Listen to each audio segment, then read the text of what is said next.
Good morning प्यारे बच्चों। जो आज का अपना टॉपिक है वो है electric potential due two point charge. तो इसके लिए क्या करते हैं, सबसे पहले हम एक पॉइंट O लेते हैं, ठीक है। इस O पॉइंट पर अपन क्या रखते हैं, एक प्लस Q चार्ज रखते हैं। इस प्लस Q चार्ज से R डिस्टेंस पर एक पॉइंट P लेते हैं। अब इस P पॉइंट पे इलेक्ट्रिक पोटेंशियल अपन को मेजर करना है। मतलब आपको पता है इलेक्ट्रिक पोटेंशियल क्या होता है कि इनफाइनाइट से किसी चार्ज को एक पॉइंट पर लाने में किया गया वर्क डन आपके पास किसके बराबर होता है, इलेक्ट्रिक पोटेंशियल ये बराबर होता है। तो मतलब इनफाइनाइट से कहां लाना है, P पॉइंट पे लाना है चार्ज को, उसमें जो वर्क डन होगा उसको अपन क्या करेंगे, मेजर करेंगे। इसके लिए हमने क्या किया, इस OP को आगे बढ़ा के हमने एक पॉइंट क्या बना लिया, A बना लिया।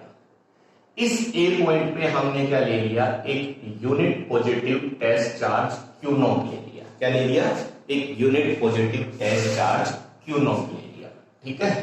और ये अपन ने मान लिया ये क्या है अपने पास में, इनफाइनाइट, ठीक है बेटा।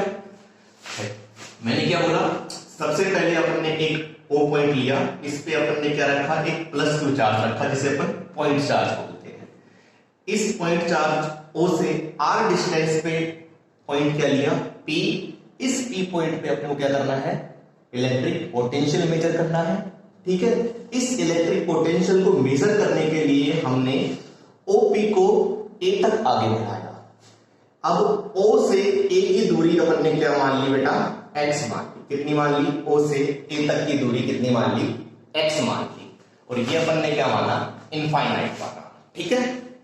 अब क्या करना है अपने को, इलेक्ट्रिक चार्ज को इनफाइनाइट से P पॉइंट तक लाने में जो वर्क डन या होगा उसको मेजर करना है। क्योंकि आपके पास V बराबर क्या होता है, W अपॉन में Q0। तो कहीं ना कहीं पहले क्या करना पड़ेगा अपने को, वर्क डन मेजर करना पड़ेगा, ठीक है बेटा। अब आप देखो O पॉइंट पे क्या है, प्लस Q चार्ज है, A पॉइंट पे क्या है, प्लस Q0 चार्ज है, ठीक है। तो इन दोनों के बीच में आपके पास क्या लगेगा, एक रिपल्सन फोर्स लगेगा। उस रिपल्सन फोर्स का मान आपके पास क्या होगा, F equals to Coulomb force से K Q0 अपॉन में O से A के बीच की दूरी कितनी है, x, उसका इसको आया। ये आपके पास क्या हो गया, O से A के बीच में लगने वाला रिपल्सन फोर्स। और एक बात है, तो प्लस चार्ज है तो इसके कारण जो फोर्स भी लगेगा वो कहां लगेगा अपने पास, आउटवर्ड डायरेक्शन में लगेगा, ठीक है। अब क्या करना है, अपने को इस चार्ज को इनफाइनाइट से P पॉइंट पे लाना है। अब इनफाइनाइट से A पॉइंट तक लाने में तो कोई भी वर्क नहीं करना पड़ेगा, क्योंकि अपने पास इनफाइनाइट पे इलेक्ट्रिक फील्ड की वैल्यू कितनी है, 0 है। लेकिन A से लेके P तक इस Q0 चार्ज को ले जाने में अपने को कुछ ना कुछ वर्क डन करना पड़ेगा। तो वर्क डन कैसे निकालते हैं, आपके पास फोर्स इनटू डिस्प्लेसमेंट। अब ये जो आपके पास फोर्स का मान है वो क्या है, जैसे जैसे अपन इस A को P के पास लेके जाएंगे तो फोर्स का मान क्या रहेगा, रिपल्सिव फोर्स का मान बढ़ता चला जाएगा। तो फोर्स का मान कांस्टेंट नहीं है, इसलिए अपन सीधा वर्क डन नहीं निकाल सकते। इसलिए हमने क्या किया, A से B डिस्टेंस पे अपन ने क्या लिया, एक छोटा सा अल्पांश या क्या बोल सकते हैं एलिमेंट AB लिया। क्या लिया बेटा, एक एलिमेंट AB लिया। इस एलिमेंट AB की बीच की डिस्टेंस क्या है आपके पास में, dx है। क्या है, dx है। किसकी डिस्टेंस, A से B पॉइंट तक की। A से B तक पॉइंट तक की डिस्टेंस आपके पास बहुत क्या है, मिनिमम डिस्टेंस है। तो इसका मतलब डिस्टेंस चेंज नहीं हुई तो जो फोर्स आपके पास A पर था वही फोर्स आपके पास क्या रहेगा, B पर रहेगा, ठीक है।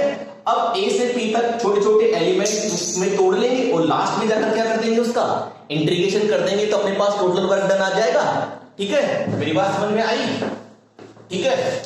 तो अब आप देखें, अब ये जो फोर्स लग रहा था ये आपके पास इलेक्ट्रोस्टैटिक फोर्स लग रहा था, कहां लग रहा था, आउटवर्ड डायरेक्शन के अंदर। लेकिन अब हम इस चार्ज को A से P तक लेना चाह रहे हैं तो अपने पास इस इलेक्ट्रोस्टैटिक फोर्स के क्या जस्ट अपोजिट फोर्स लगाना पड़ेगा। मतलब इस इस चार्ज को ए से पी तक लाने में फोर्स कहां लगाना पड़ेगा? जस्ट इस डायरेक्शन में लगाना पड़ेगा आपके पास, क्योंकि डिस्प्लेसमेंट किधर करवाना है? इस डायरेक्शन में करवाना है। तो कहीं ना कहीं जो अपन एक्सटर्नल फोर्स लगाएंगे इसको ए से पी तक लाने में, उसकी डायरेक्शन आपके पास जो ये इलेक्ट्रोस्टैटिक फोर्स लग रहा है उसकी डायरेक्शन के क्या होगी? जस्ट अपोजिट होगी। तो जो एफ एक्सटर्नल की वैल्यू होगी जिसके कारण ये चार्ज ए से बी तक आ पाएगा, उसकी वैल्यू अपने पास क्या होगी? के क्यू नॉट अपॉन में एक्स स्क्वायर, लेकिन माइनस आ जाएगा आपके पास, ठीक है? क्योंकि अब किधर लेके आना है कि इस क्यू के कारण इस क्यू नॉट पर फोर्स तो लगेगा वही, लेकिन पहले फोर्स लगा था इस डायरेक्शन में और एक्सटर्नल फोर्स लगेगा अपने पास क्या? जस्ट अपोजिट डायरेक्शन में, ठीक है बेटा? तो अब क्या निकालेंगे अपने पास? जब इस ए से बी तक का डिस्प्लेसमेंट आपके पास क्या है? स्मॉल dx है, तो ए से बी तक इस क्यू नॉट को लाने में किया गया वर्क भी आपके पास क्या होगा? स्मॉल ही होगा। तो उस वर्क का मान अपन किससे लिख लेते हैं? dw से लिख लेते हैं।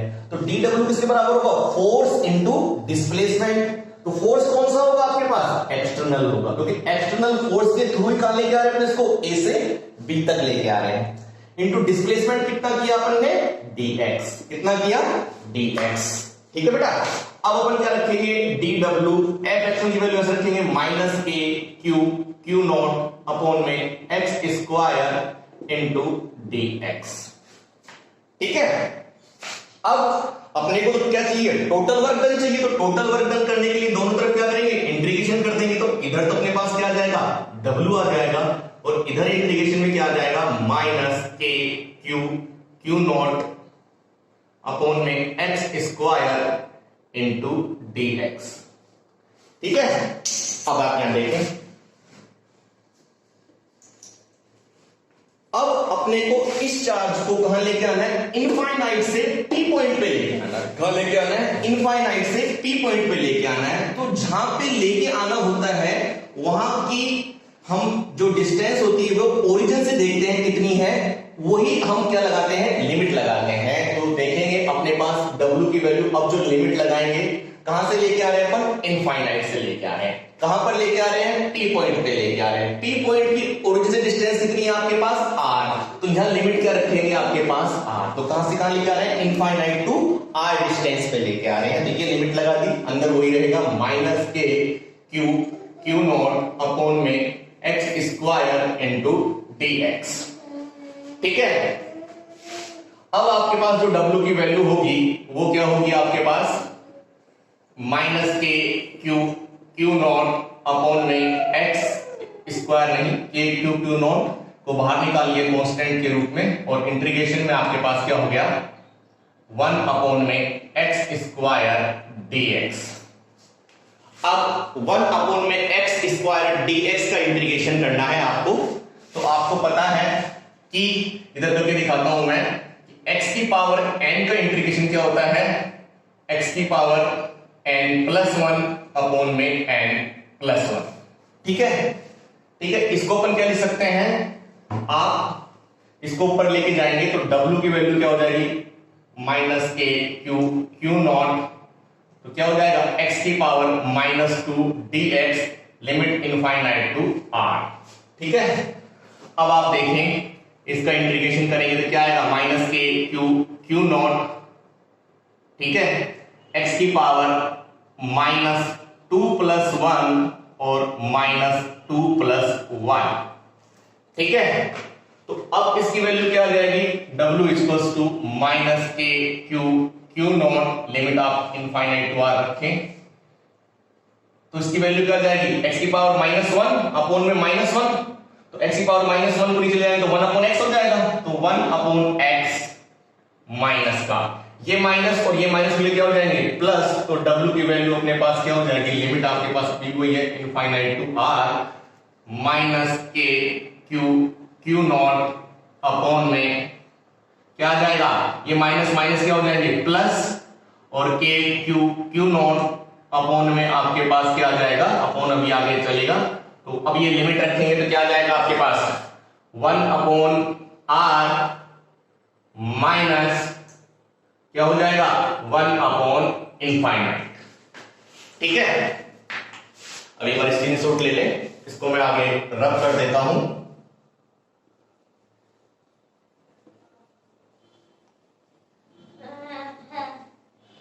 तो अपने पास जो W की वैल्यू आ रही थी वो क्या आ रही थी, K Q नॉट, और लिमिट रखी तो x की जगह एक बार क्या रखा था अपन ने r, और x की जगह एक बार क्या रखा था इनफाइनाइट। तो W की वैल्यू आ गई K Q नॉट, तो 1 upon r 0, 1 upon r minus 1 upon infinite की वैल्यू क्या हो गई 0। तो W की वैल्यू क्या आ गई K Q नॉट अपॉन में r। ठीक है, ये वैल्यू अपने पास किसकी आ गई, 1 धन की आ गई। अब मैंने क्या बोला था कि अपन को क्या निकालना है, P पॉइंट पे पोटेंशियल निकालना है। तो पोटेंशियल की वैल्यू आपके पास क्या होगी, पोटेंशियल एट P, तो आपके पास पोटेंशियल की वैल्यू क्या होगी आपके पास W अपॉन में Q नॉट। तो W की वैल्यू आपके पास क्या दे रखी, K Q नॉट अपॉन में R और अपॉन में Q नॉट। तो Q नॉट से Q नॉट कैंसिल आ जाएगा और Vp की वैल्यू आपके पास हो जाएगी KQ अपॉन में R। ये अपने पास आ गई पोटेंशियल की वैल्यू एट T पॉइंट। ठीक है, बात समझ में आ गई होगी आपको। थैंक यू, धन्यवाद।